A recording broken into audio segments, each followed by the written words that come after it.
Hi అండి, welcome back to our channel Sailu stocks. ఇవాళ వీడియోలో అయితే ఎంతో హెల్దీ అయిన రిచ్ ప్రోటీన్ ఉన్న పన్నీర్తో రాగి కుడుము ఎలా ప్రిపేర్ చేసుకోవాలో చూసేద్దామా. దానికైతే ముందుగా ఒక ప్యాన్ పెట్టుకొని దాంట్లో పన్నీర్ని బాగా స్మాష్ చేసుకునేసి దాంట్లో ట్రాన్స్ఫర్ చేసుకోవాలి. దీంతో పాటు ఒక కప్పు కొబ్బరిని కూడా బాగా గ్రైండ్ చేసుకొని యాడ్ చేసుకోవాలి. కొంచెం షుగర్ అంటే టేస్ట్ కోసం షుగర్ని అయితే 2 టేబుల్ స్పూన్స్ యాడ్ చేసుకోండి. దాంట్లో కూడా కొంచెం నేను తగ్గించేస్తున్నాను, అంత ఎక్కువ వేసుకుంటే టేస్ట్ అనేది బాగుండదు. చూస్తున్నారు కదా, తగ్గించేసాను. ఇది బాగా ఫ్రై చేసుకోవాలి. ఎప్పటిదాకా ఫ్రై చేసుకోవాలంటే పన్నీర్ అండ్ కొబ్బరిలో ఉన్న వాటర్ మొత్తం డ్రై అయిపోవాలి. ఇలా పొడి పొడిగా స్టఫింగ్ అనేది ప్రిపేర్ అవ్వాలి. ఇది ఇలా ఫ్రై అవుతుండగా మనం కుడుములు ప్రిపేర్ చేసుకోవడానికి బ్యాటర్ని అయితే ప్రిపేర్ చేసుకుందాం. ఇప్పుడు దానికైతే ఒక బౌల్ తీసుకొని 2 కప్పులు రాగి పిండిని అయితే తీసుకున్నాను. దీంట్లో సాల్ట్ అనేది కంపల్సరీగా యాడ్ చేసుకోవాలి. ఇక్కడ చూస్తున్నారు కదా, సాల్ట్ని యాడ్ చేసుకొని బాగా కలుపుకోవాలి.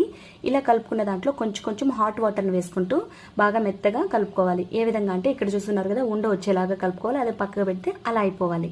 దాని తర్వాత ప్రీహీట్ చేసుకోవాలి. కుక్కర్లో వాటర్ వేసుకొని ఆ పిండిని మొత్తం వేరే క్లాత్లోకి ట్రాన్స్ఫర్ చేసుకొని బాగా అస్సలు గాలిపోకుండా బాగా మొత్తం ఒక దాంట్లో కట్టేయాలి. నేను ఇక్కడ రబ్బర్ బ్యాండ్ పెట్టుకునేస్తున్నాను. ఈ విధంగా ప్లేట్లో పెట్టుకొని బాగా ఆవిరి పెట్టుకోవాలి. ఇక్కడ చూస్తున్నారు కదా, ఈ విధంగా లిడ్ని క్లోజ్ చేసేసి ఆవిరి పెట్టుకోవాలి. ఒక 20 మినిట్స్ అలా ఆవిరి అయితే మనకు పిండి అనేది కొంచెం మెత్తగా వస్తుంది. ఇక్కడ చూస్తున్నారు కదా, బాగా ఆవిరి అయిపోయింది. దీన్ని వేరే గిన్నెలోకి ట్రాన్స్ఫర్ చేసుకోవాలి. అది బాగా చల్లారాక ఉండలే ఉండకుండా బాగా మెత్తగా కలుపుకోవాలి. అప్పుడే మనకి కుడుములు అనేది చాలా స్పాంజీగా వస్తుంది. ఇక్కడ నేను అదే చేస్తున్నాను.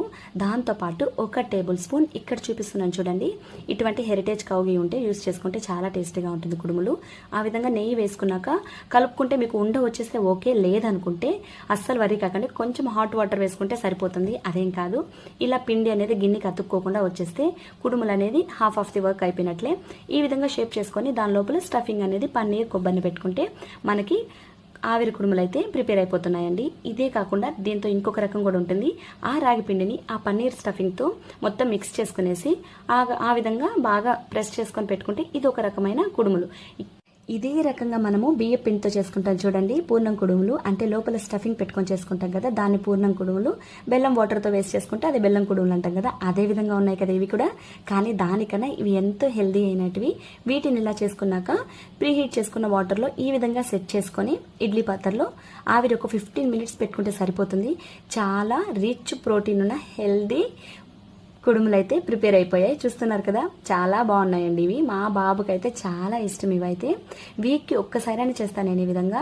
డెఫినెట్గా మీరు ట్రై చేసి చూడండి, ఎలా ఉందో నా కమెంట్ సెక్షన్లో కమెంట్ చేయండి.